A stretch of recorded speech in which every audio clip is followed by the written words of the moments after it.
Hello friends, आप सभी का बहुत बहुत स्वागत है यूट्यूब चैनल ज़िंदगी विदंशिका में। मैं हूं आप सभी के साथ यूट्यूब चैनल ज़िंदगी विदंशिका की होस्ट आरजे अंशिका चतुर्वेदी। और फ्रेंड्स, मैं उम्मीद करती हूं कि आप सभी बहुत अच्छे होंगे। फ्रेंड्स, मैं लेकर आई हूं आज आप सभी के लिए एक छोटी सी स्टोरी जिसका टाइटल है टॉलरेंस, यानी कि सहनशीलता। तो वैसे भी मैं हर दिन आप सभी के लिए लगभग लेकर आती हूँ एक शॉर्ट स्टोरी, तो आज भी लेकर आई हूँ जिसका टाइटल है सहनशीलता, यानी कि टॉलरेंस। फ्रेंड्स, टॉलरेंस मनुष्य का एक गुण है, यानी कि सहनशीलता मनुष्य का एक गुण है। Tolerance is a quality of a human. किसी भी व्यक्ति का एक गुण है सहनशीलता, और सहनशीलता जो है वो मनुष्य के व्यक्तित्व को श्रेष्ठता के नवीन आयामों की ओर अग्रसर करती है। तो जीवन सम एवं विषम, यानी कि ऑड या इवन, अथवा अनुकूल या प्रतिकूल परिस्थितियों का एक संगम है। लाइफ में सुख दुख, हंसी खुशी, अच्छे बुरे पल आते जाते रहते हैं। अगर आज परिस्थितियां अनुकूल हैं तो हो सकता है कल प्रतिकूल हो। अगर आज यदि परिस्थितियां आपके अनुकूल हैं तो पॉसिबिलिटी है कि कल प्रतिकूल भी होंगी। सुख दुख एक ही सिक्के के दो पहलू हैं। दुख के बाद सुख आता है और सुख के बाद दुख आता है। अनुकूल समय का दूसरा पहलू है प्रतिकूल समय, यानी कि अनुकूल समय और प्रतिकूल समय भी एक ही सिक्के के दो पहलू हैं। सुख और दुख आता जाता रहता है, अनुकूल और प्रतिकूल समय भी आता जाता रहता है। प्रतिकूल परिस्थितियों में सहनशीलता की नैया पार लगाने में सहायक बनती है। यानी कि प्रतिकूल जो परिस्थितियां होती हैं, यानी कि वो सिचुएशंस जो हमारे अगेंस्ट होती हैं, उनको पार करने में, उनको सही बनाने में जो टॉलरेंस की नाव है वो ही हमारी हेल्प करती है। सहनशीलता के लिए हमारे पास, टॉलरेंस के लिए हमारे पास पेशेंस होना बहुत ज़्यादा ज़रूरी है, क्योंकि बगैर पेशेंस के सहनशीलता हो ही नहीं सकती।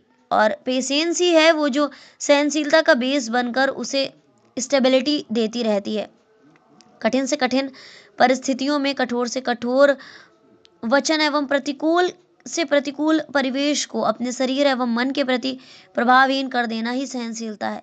सहनशीलता व्यक्ति को एक बेहतरीन जीवन प्रदान करती है। सहनशील व्यक्ति कठिन परिस्थितियों में भी संयम का परिचय देते हुए पॉजिटिविटी खोजने की कोशिश करता है। बड़े से बड़े दार्शनिक एवं विचारकों द्वारा सहनशीलता को एक अत्यंत महत्वपूर्ण मानवीय गुण बताते हुए इसे आत्मविकास का एक महत्वपूर्ण साधन मानते हैं, और महत्वपूर्ण साधन माना भी गया है।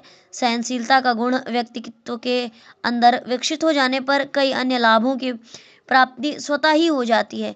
उदाहरण के लिए, सहनशील व्यक्ति मानसिक शांति के अनुपम उपहार को प्राप्त कर लेता है। समाज में उसका किसी से भी कोई बैर या द्वेष नहीं हो सकता। आत्मसंयम, धैर्य एवं लगन जैसे गुण उसके अंदर अनायास ही विकसित होने लगते हैं और सारे अवगुण उससे दूरी बना लेते हैं। कहने का तात्पर्य है, जो व्यक्ति सहनशील होता है उसके अंदर सेल्फ कंट्रोल होता है और बहुत सारी पावर उसके अंदर आती है। उसके अंदर पेशेंस और कंसंट्रेशन जैसे कुछ क्वालिटी आ जाती हैं, अपने आप ही आ जाती हैं और अपने आप ही डेवलप होने लगती हैं। और साथ ही जो बैड हैबिट्स होती हैं, जो बुरी आदतें होती हैं, वो सहनशील व्यक्ति से दूरी बनाने लग जाती हैं।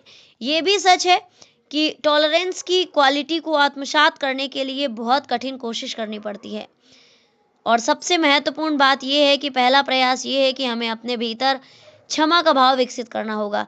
क्षमा सहनशीलता की नींव को निर्मित करती है। क्षमाशील व्यक्ति सदैव सहनशील भी होता है। सामने आई परिस्थितियों का सामना धैर्य एवं मौन के साथ करके अपने सहनशीलता का गुण प्राप्त करता है। और फ्रेंड्स, हम भी अपने अंदर क्षमा का भाव पैदा करके, क्षमा का जो भाव है उसको डेवलप करके सहनशील व्यक्ति बन सकते हैं। क्षमा सहनशीलता की जो पिलर्स हैं उनको डेवलप करती है, उसकी नींव को डेवलप करती है।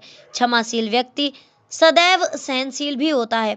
सामने आई परिस्थितियों का सामना धैर्य एवं मौन के साथ करके हम सहनशीलता का गुण प्राप्त कर सकते हैं। तो फ्रेंड्स, सहनशीलता वो गुण है जो ऐसे ही नहीं मिल जाता है, उसके लिए हमें बहुत ज़्यादा मेहनत करनी पड़ती है, प्रतिकूल परिस्थितियों को भी अनुकूल बनाना पड़ता है। सेल्फ कंट्रोल उसके लिए बहुत ज़्यादा ज़रूरी है। अपने अंदर हमें दूसरों को माफ़ करने की क्षमता का विकास करना होता है, और अगर ये भाव हमारे अंदर डेवलप हो जाता है तो कहीं ना कहीं सहनशीलता की नींव हमारे अंदर पड़ जाती है और हम एक सहनशील व्यक्ति बनने की ओर अग्रसर हो जाते हैं। तो बस इतनी सी ही थी ये शॉर्ट स्टोरी, और इसी तरह से मैं लेकर आती रहूँगी आप सभी के लिए अपने यूट्यूब चैनल पर और भी बहुत सारी मोटिवेशनल स्टोरियाँ। तो देखते रहें मेरा यूट्यूब चैनल जिंदगी with Anshika. Thank you so much, thanks for watching and thanks for supporting.